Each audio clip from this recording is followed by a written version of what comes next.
The point I was making about capital punishment is you do not see discussion of the ends. They're all caught up in a cliche. Oh, it's never shown to be a deterrent. Well, I'm afraid it has. But if you're teaching in a classroom, you give students deterrence, boy, they jump to it. But that's just a cliche. Then, like a lawyer when I was lecturing in New York City, oh, you're giving cruel and unusual punishment. You can say that about any punishment as cruel and unusual. Yeah. So, on page 73, concerning direct abortion. Now, I've done this deliberately to emphasize and make it more interesting about the final cause. It's very easy to talk about the final cause and then forget to mention it in the application.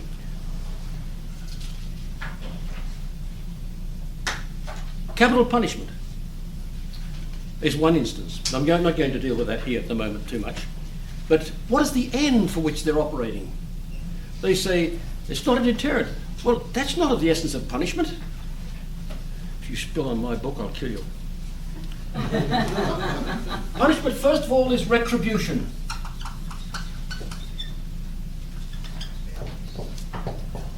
Then it's correction of the individual and deterrent of others. Retribution alone is of the essence of punishment. It doesn't have to be a corrective. It doesn't have to be the other. We're cutting off a bad limb. Cutting off a bad limb of society, a bad individual of society. All punishments do that. And to hear people say, well, we don't want capital punishment, what we want is, life imprisonment in confinement. Boy, if that's not unusual, what is cruel and unusual? Solitary confinement? Solitary confinement, thank you. I can't think of words tonight, half the time. But so capital punishment is a retributive action. But that is not revenge. Vindication is the Latin word. I think I mentioned this once before. Vindication, which is a neutral term. Vindicatio in Latin. We get two words from that, vengeance, and we can also get revenge, or vindication. This should be vindicatio here. Vindication. Vindication means, as it were, justifying the situation. In other words, this man has been vindicated. In other words, he's been proved to be a criminal, or he's been proved not to be a criminal. It's a sort of a common word. It's not a specific word. It can mean both. In other words, what we're claiming, or what he's claiming, has been vindicated. But vengeance, that means giving a person what's due to them. That's not the same as revenge. But I've read even some theologians have written like that, assuming the word means revenge. And that's what people who accuse us of being a sort of a vengeful person, when we say that it's got to apply retribution. And what did the Lord say? Vengeance shall be mine. He didn't say revenge, but some recent person has translated it that way. It's vindicatio. I have the big book in Latin of the Bible. By golly, that's useful. In Latin, I'm sorry. It's in Latin. And it's very useful. You see, translations... Oh, roll down it. That's right. Too late now. Thanks. Thank you. You have to kill that. Now you're supposed to kill the book. That's right. But drink it first. Vengeance. I was travelling across the Canadian Rockies one time some years ago, and I bought at the duty-free store, I bought a bottle of whiskey. Now, there were only about 10 people aboard this big plane, and I moved from this side to that side while going over the Rockies to take pictures. And taking pictures, and suddenly fasten seat belts, and the plane starts to jump all over the place. And the air hostess said, "Hold the plane, the whiskey needs saving." She was a girl from France, and she jumped to the occasion. Everybody was very amused. Save the whiskey. So, with bloody plane, enough of that language, young lady. Ça se dit en français, maudit. The French have a saying, maudit, M-A-U-D-I-R-E. Maudire means to swear in French, to sort of utter a curse, as it were. Anyway, but they take this vengeance as being revenge. Revenge, you're delighting in the evil that comes to another. Vengeance, you're delighting in the good of restoration of justice. Vastly different situation. Anyway, I have a lot more to say about that when we're studying ethics. Now, abortion, direct abortion. There's indirect abortion, of course. That's when, for instance, somebody's given a medication, perhaps, for some illness they've got, and it causes them to abort the child. Well, that's not intended. What was intended is the saving of the person's life. Maybe surgery is given to the person, and they abort it while under anesthetic, or something like that. But the end is never taken into account properly. And direct abortion, you can give the patient, say, a medication, and let's say it does produce an abortion, although it's some say the devil himself can't produce an abortion, you've got to do something physical. Drugs certainly don't do it. But if you're giving a drug and the patient at the same time loses the child, well, that should be recognized as something apart from abortion. But the pro-life people never talk about that end.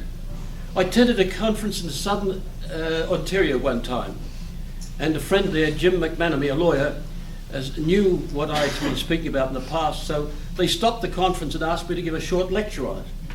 But they'd never thought of this before. Sexual intercourse has as its natural end the reproduction of the species. Pleasure, love, all are an inducement to the act. Nature puts pleasure into all our acts that she wants us to do.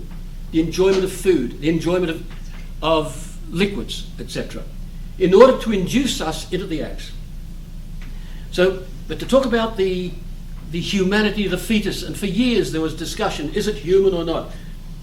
And one bishop in the United States said, if it is not human, we may very well kill it. A certain Catholic organization got in touch with me and gave me a copy of that and said, would you answer that, please? I did. I wrote to the bishop and said, when I'm teaching my students, I teach them to argue from the end, just as St. Thomas, all the great philosophers do. He said, well, he wrote back, thank you for thinking about me of this. He said, I did say, it may kill it. I gave him that chance to wriggle out of being told what a goat he was. But the end is principle in practical matters. And in direct and indirect abortion, they always have to consider the ends. But rarely do people argue about the ends with all these great issues. The same with euthanasia. The same with suicide. Double effect comes into all of these things. Sometimes you can justify doing an action. A fireman I saw rush into a building in Sydney. It was a big fire, factory fire. He rushed into the building to save one of his own men. That something had fallen and hit him, and he was lying in there, and the flames all around him. Now, if he died, which he didn't, he saved his friend. If he died, he didn't go in to die. Somebody said, yes to die? I wondered how long it would take. If he went in deliberately to die, well, that would be bad. That's the end. But the end he went in for was saving his companion. And it was sufficiently serious to run the risk of dying. So concerning direct abortion, it is never permissible to directly abort a child, of course. Excuse me. And for that matter, you must have a serious reason for indirect. What happens when you have these very unnatural births, like we've known 2 heads and 1 body? We do what How do we fit that into the scenario? we do what we can. We try to save all. We still save that. Save them, yes. Oh, yes. It's a human person, or may, in that case, it'd have two personalities, the dual person. It's the same when a professor of gynecology and I were on one of my trips to Australia on television. I had to try and knock into his head that we don't sacrifice the mother for the sake of the child, which was common talk even amongst some Catholics there. We don't sacrifice the child to save the mother. We try to save both. If one is lost during that effort to try and save both, well, that's not of our doing. That's indirect. But we try to save both. But you cannot directly kill a child in order to save the mother. And in recent years, we know that certain people, one very brave woman in Italy, you remember? I think she's up for canonization, isn't she? What's her name again? Oh, yes. Well, if that woman took a chance by saying she's going to save the child. There's no greater love than anybody's got than to lay their life down for a friend. Christ said that, of course, didn't he? But she didn't have to lay her life down. Just her attitude was, nobody's going to kill my baby. Well, it turned out that both were saved. Though in the end she died. I don't know whether it died as a result of that or what it was the cause as well. May I ask one more about conjoined twins? Yes, certainly. If they're conjoined and their organic system is somehow singular, okay, what about the soul in all of that? Well, it's difficult for us to determine. But the point is, what we're just going to do then is just keep them both alive, if there's two of them, or one alive. But we can't sacrifice one for the sake of the other. We can't, look, this selective births that they're talking about, where a woman is pregnant with multiple births, and there were a lot of them, I think in the 60s, in Australia and New Zealand. The medical profession members were experimenting with new kind of drugs related to the so-called pill, which I always say is not a pill but a tablet. Big difference. But the medical men were experimenting with this, and multiple births were being delivered. But if it happened that two of them were stuck together in some manner, there's two heads in one body, let's say, well, we can't determine that, what's there. If they got old enough, maybe we could quickly find out they had two consciences. They were conscious in two ways, two manners. Well, we can't sacrifice one to save the other. We still just have to take them and look after them both. It's a great, difficult problem. Look, there are lots of people with great problems. There's one sitting right in front of me here who's epileptic. And it's quite a burden. I've seen the seizures. My God, they're frightening. Forgive me for saying that. I know you don't mind. I know that. But we get born... I mean, look at this dumb cocked head I've got. So we have to take all those things into account, that we cannot sacrifice one for the good of the other. It is never lawful. That's the supreme principle of the moral order. We ought to do good, seek good, and avoid evil. So you see, we just have to, it's very difficult to determine what would be there. Maybe when they got old enough we could see that there are two different souls present with the one body.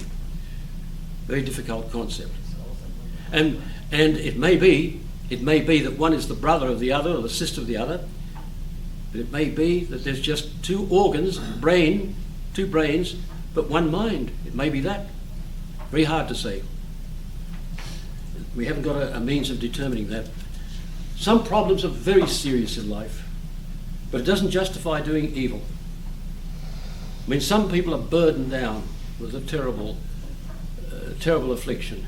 And Jenna doesn't mind me telling you, but it's frightening what I've seen her in about 7 or 8 seizures, big seizures, grand mal seizures. And yet you see that perpetual smile. So that's concerning direct abortion. It's contrary to natural moral law, because we don't give ourselves the beat. Now, for the first time, I released in this something I recently wrote concerning homosexual sexual actions on page 74.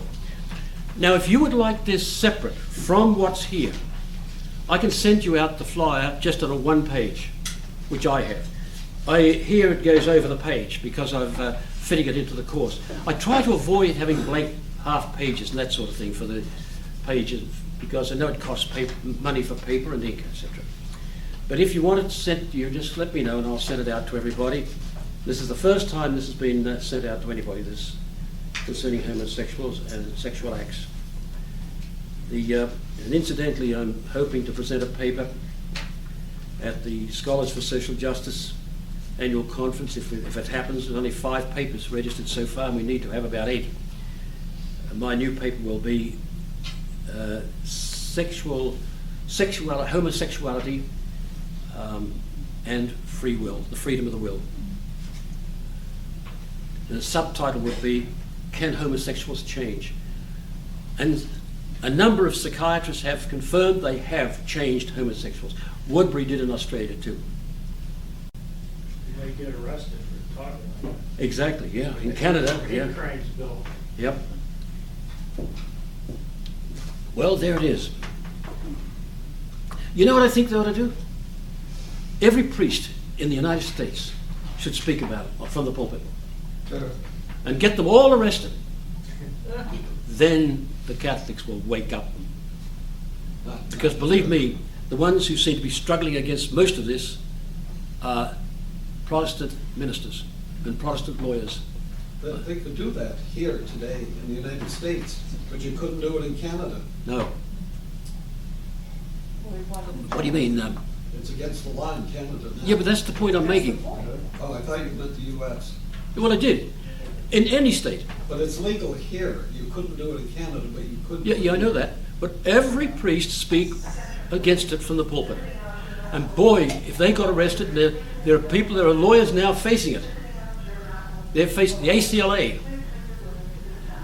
facing this. What's it stand for? Catholic Lawyers Association. That's it. American Catholic Lawyers, Christian Lawyers Association, like the ACLA, they call No, themselves. it's American Catholic Lawyers Association. Well, which one? What's the other one called? Is it Redlands? ACLU. Oh no, not them. ACLJ. ACL, that's it. ACLJ. That's it. Thanks.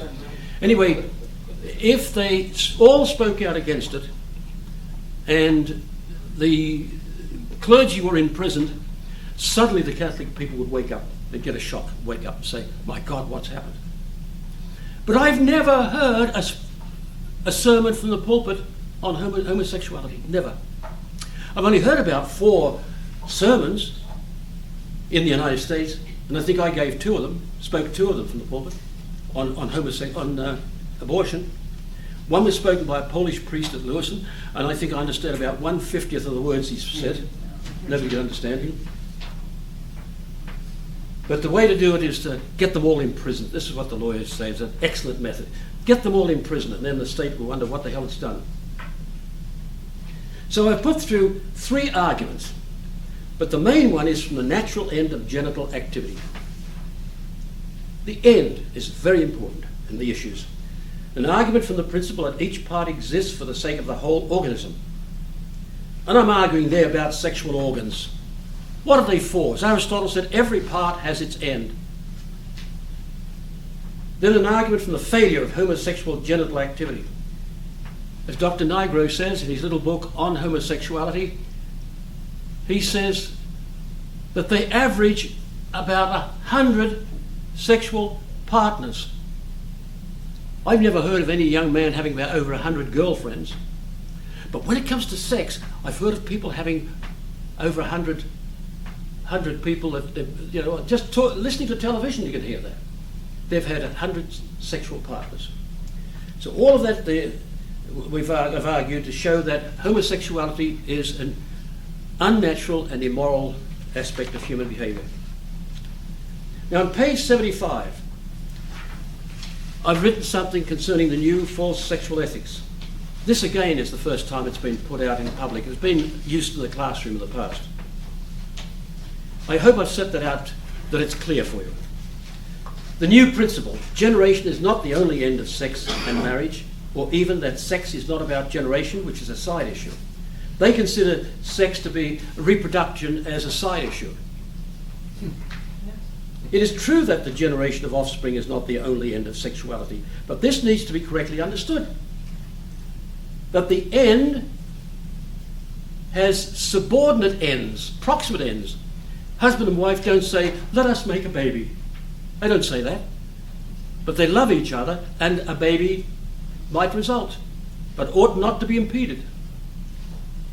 So today they're making it equal. A man from Oxford University, a friend of mine, who happens to be the secretary of the Council of Churches in Asia, he said to me, oh, I don't think sex is about reproduction. How can a man say that? I had close association with St.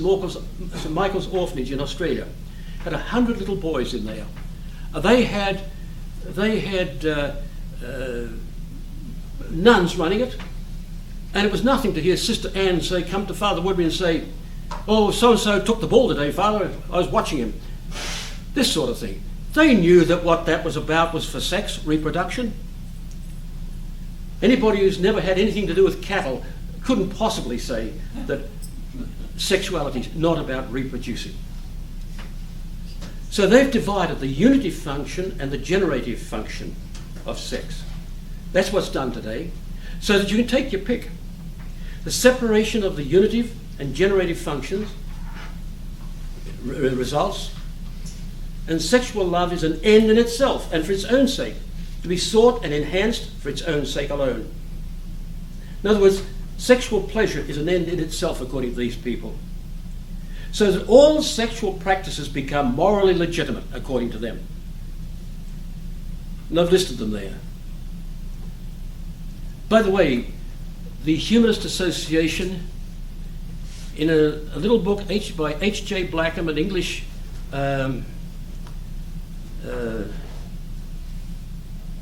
what did they call him? Gone blank. Humanist? Humanist, yes, thank you, secular humanist. This is a classic book called Just Humanism. And in there he lays down a 7-point program of the people. I lectured on this in a number of churches in Ottawa when I was living there, and out in the country.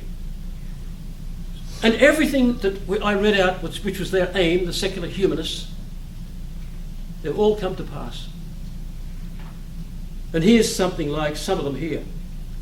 That children would be taken over by the state, masturbation, contraception, premarital and extramarital sex, perfectly okay, in vitro fertilizations, drugs, liberation of drugs, abortion, homosexuality, pornography. So it's justified by some so-called scholars. But you don't read anything about the ends. They don't defend the ends or illustrate from an end. This leads to, coupled with a false notion of right, is claimed that homosexuals as such have rights, and man has a right to pornography if he wants it. And others have got no right to stop them. So there's where the loss of true ends makes itself felt. The end is principle in practical matters. All the other operations, all are subordinate to the end. What is the end for which the operations exist? Now, we come to efficient cause. And here we have the makey cause. Causes by doing. The final cause causes by being desired.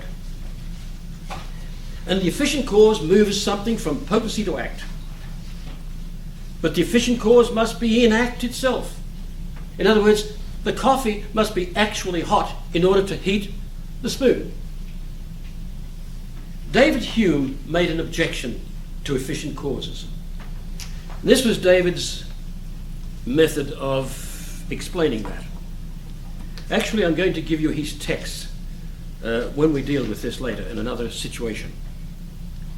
He said, if a billiard ball number 1 hits billiard ball number 2, we can have no knowledge of a necessary connection. Now, any young student reading that would fall to it very easily, I think. He'd come out of the classroom and say, philosophers are all nuts. But at least I can't argue against it. I can see this billiard ball move and this one hits it. All we can say, says David, We could say that this moves, it's a custom, that this moves when this one hits it. But we have no idea of necessary connection. Now, you know what he says? Idea, knowledge. For him, you remember I said the English empiricists all have knowledge reduced to sense knowledge only. Well, if I took his principles, namely that all the knowledge we have is what we can see or hear, etc., that's all we can have, then, yes, he's right. I cannot observe a necessary connection, but I can understand it. This goes from potency to act because this was in act and moved it. This one was in act because the cue hit the billiard ball. But David didn't think that far. David Hume was supposed to be, some have called him the greatest English philosopher. He was a Scotsman.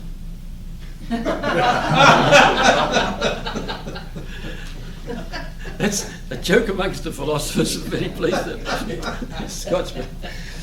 But so the efficient cause must be in act itself. And David Hume was right, taking his principles, but his principles were wrong, as we prove in philosophical psychology. Now we must distinguish a cause and a condition. Supposing this was supposedly a famous case of Captain Brown went off to sea, and he knew there was rough weather, and he went out to sea. Next thing, a wind came up, and then the ship hit some rocks and sank. Of course, there's a court hearing always when a ship sinks. So, what caused the ship to sink? Some said the wind, some said he put out to sea, some said the rocks. But some of those things are conditions. They're not the cause. The rocks were the cause. Here's the way to determine it. If Captain Brown put out to sea, if the storm comes up, the ship could run on the rocks. So there's a distinction between conditions and between causes. He might have been accused of bad judgment. A principal cause on page 76. Bob is a principal cause. The hand, the stick, and the tree, etc., they're all secondary causes. I use the example of a gash here. Bob uses his hands, uses a stick. Oh, it should have been an axe there. I'll have to axe that. Don't axe me if I've done it. But put a gash in a tree. The hand can only move the axe because the hand is in act itself. We'll see later more of that when it comes to dealing with certain work which we'll be dealing with soon. So the efficient, page 77. Efficient causes can have a direct or indirect effect. Don't want to do.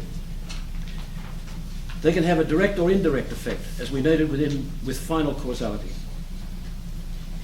And there I've just mentioned the principle of double effect again. I try to put all the principles in italics. That one I missed for some reason.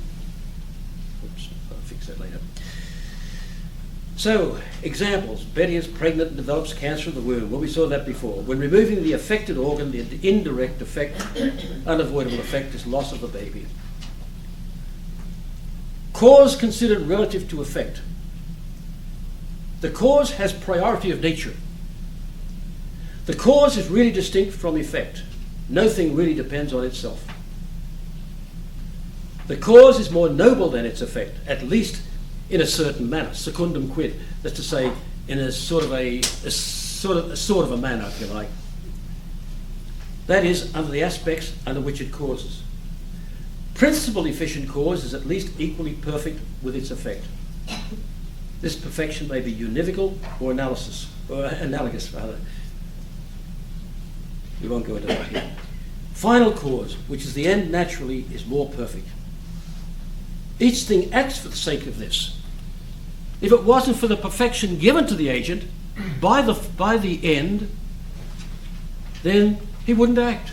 He's drawn towards that end because he's got something which he hasn't got, which perfects him. Now we come to number 7 on that same page, the principle of reciprocity of causes. Suddenly the wind blows open the window. The window opens and lets the wind in. Which caused which? This is the principle. Causes are causes to each other in diverse orders of causation. They can't be equally efficient causes on each other, but one cause can cause the other from one angle, then from another angle it must be, the other causes the first cause. The opening of the window allowed the wind to come in, but the wind coming in blew the window open. So one is acting according to efficient cause, the other a final cause. The different orders of causation. Causae sunt in vicem causae in diversa ordine causarum. Causes are causes to each other in diverse order of causation. There's two modes of causation in operation, each causing the other in a different aspect. Formal and material cause. We've seen these before. What the matter and form can cause the substance, but then accidental forms qualify the substance in some manner. A substance simply bees, but an accident bees in a substance or belongs to a substance. It's what we used to call a belongy bee. Belongy bee. And he'd buzz around the room saying that. Forgive them, Lord, they know not what they do. But its whole be of an accident is to belong to a substance. Substances are according to themselves one. Now we've got different diagrams here, halfway down the page there, 78. Act is related to potency as form is to matter. Whiteness is to chalk. So the matter we're talking about is primary matter. Form, substantial form, perhaps I should have written there. Substantial form, then whiteness, accidental form, is related to chalk. Accidental form is related to substance, and substance is the secondary matter. Substantial form and primary matter has the same relationship. Act to potency, act to potency. When we talk about act and potency in bodily things, we call it form and matter. In living things, we call it soul and body. Matter and forms are principles of body and therefore are understood, not imaginable nor visible. They are purely intelligible. We know them through their accidents only. Through the whiteness, through the tallness, the smell, etc. Now note that matter, the term matter according to the scientist, means bodies generally speaking. But for the philosopher, matter is always that which receives a form. Primary matter receives the substantial form. Substance, that becomes secondary matter because it receives accidental forms. So we've got, say, form and matter. Let's call that gold. But gold receives the yellow. So gold, there's primary matter, the form of gold and the primary matter. The gold now is the secondary matter, that receives the yellow. What always informs is called the form. Whatever determines something is called the form. What's determined is the matter. So this is secondary matter receiving this accident. Primary matter is always more difficult to understand. Gold is multiplied, so there must be a primary matter there with it. So primary matter is the individuating principle. Secondary matter is the individuating principle that individuates the accidents. I've given you a lot of different explanations here of the different terms. Form is a reason of unity, perfection, specification, determination, and likeness, while matter is a reason of multiplicity, limitation of perfection, individuation, and indetermination. Page 78 at the bottom. So there I've set it all up on page 79, which summarizes a whole lot of stuff we've done. Act is the specifying principle. Potency is the specified principle. In other words, act is the determining principle. Potency is the determinable principle. Or we can look at it another way. Act is the perfecting principle, the principle of perfection. Perfected principle is the potency. The act is received and the potency receiving. Principle of doesiness, principle of canniness. Inside fixer, inside fixable. And the same relation is had between be and essence. But don't imagine be as something stuck onto the essence. Don't imagine that be as something sort of clinging to it. It's that thrust into reality. And we know everything can go out of reality. We know that we have to keep watering those rose bushes or those tomatoes we're growing. We know we've got to keep watering or they'll lose their bee. And the bees will look after them up if we do look after them. So, you've got those proportions laid out for you. Now the term hylomorphism, hule, the Greek doesn't have a Y. Hule, in other words, matter, morph, shape. Hylomorphism means the form-matter principles. The relationship that bodies are made up of form and matter. I told you about the friend of mine that calls his wife Morphia, didn't I? I asked him why he called her that. He said, oh, she's a little dope. Now, the evidence for hylomorphism. I've given you a couple of proofs there. The first one, the same is not the reason of opposites. If I put a chicken in an oven and it came out cold, you'd say something's wrong. If it came out hot, you'd expect that. Put it in the fridge, you've got an opposite reason and an opposite effect. Out of the fridge it comes out cold, out of the oven it comes out hot. The same is not the reason of opposites. And the fact is every body has opposite characteristics. A deer is such, but can become other when eaten, by a panther, for instance. Or a deer can become a corpse. The conclusion, every body has a reason for one characteristic and a reason for its other characteristic. In other words, every body is composed of prime matter and substantial form. The substantial form of deer is lost, and the form of panther is gained. Now, proof number 2. There must exist in each body a principle which is common to both terms of a change, one which is lost while the other is gained. Therefore, every body consists of two principles, matter and form.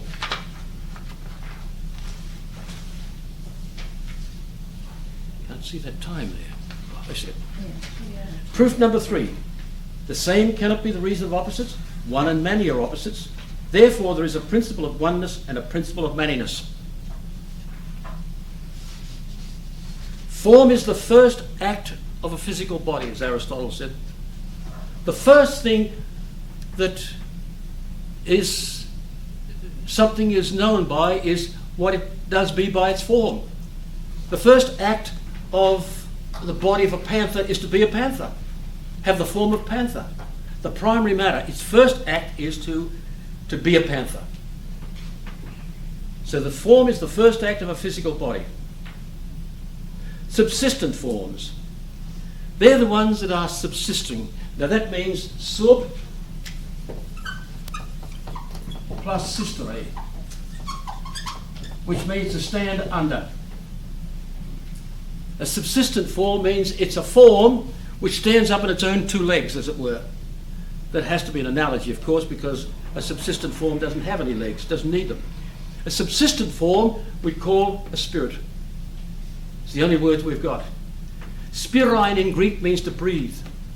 Well, form, we want to talk about subsistent forms. How can we talk about them? Can't have words because all our words ultimately come from bodily things. So we talk about something that could be like that without any bodily matter. We talk about something else.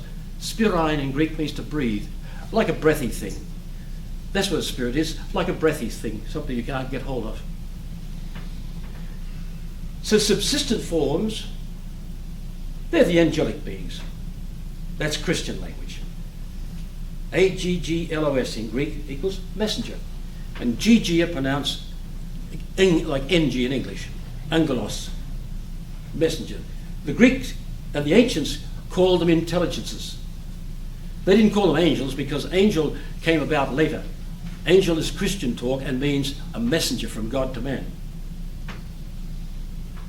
And there's a famous principle, apud angelos, we'll give it in English here.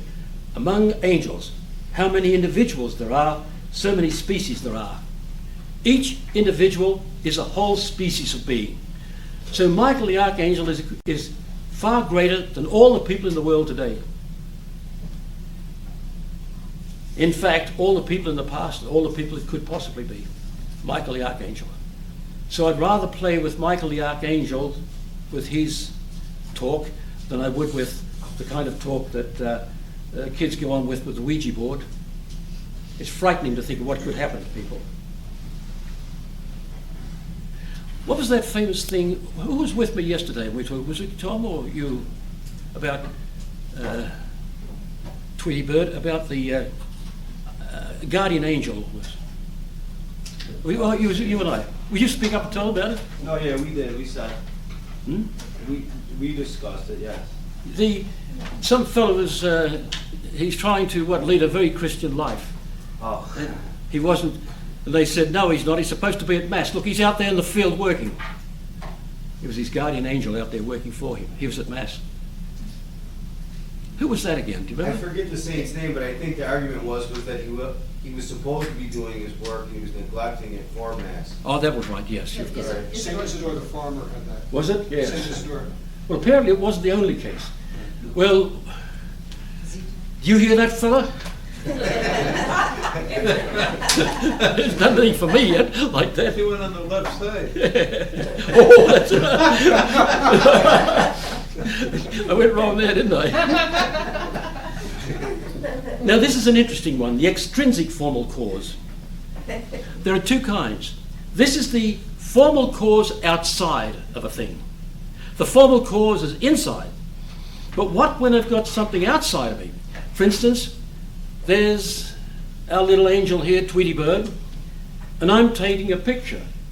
She is the outside formal cause of what I'm painting of her, supposing. That's called the extrinsic formal cause. That's an exemplary cause, like an example, if you like. She's the exemplary cause. Or the fellow that carved the statue of Venus de Milo. He had, no doubt, some woman standing there. And he was studying the body and making it into a perfect body. And the same with the Mona Lisa. Extrinsic formal cause. But there's another one, which is also very, very important. Objective formal cause. When we look at a tree, the power of sight is imprinted by the form of the tree. Its colour, shape, etc. All that imprinted on that, then that is imprinted in the imagination. The sense consciousness, and then the imagination, its storehouse, the imagination. So that's called an objective formal cause. It's the formal cause out there of what's going to be produced in here. So they're the two extrinsic formal causes. An exemplar is a form which is outside of a thing and is the model for the formation of the thing. It is an example, so to speak. God is the exemplar for the whole universe. Well, at least the second person expresses the idea of God, and that's the extrinsic formal cause of the whole universe. And we participate in that formal cause. In Book 4, Chapter 11 of the Summa Contra Gentiles, St. Thomas argues out this formal cause. Apparently, from some of the earlier documents that we were shown at graduate school, we studied, apparently St. Thomas took a while to come to the decision that there was really an idea in the mind of God.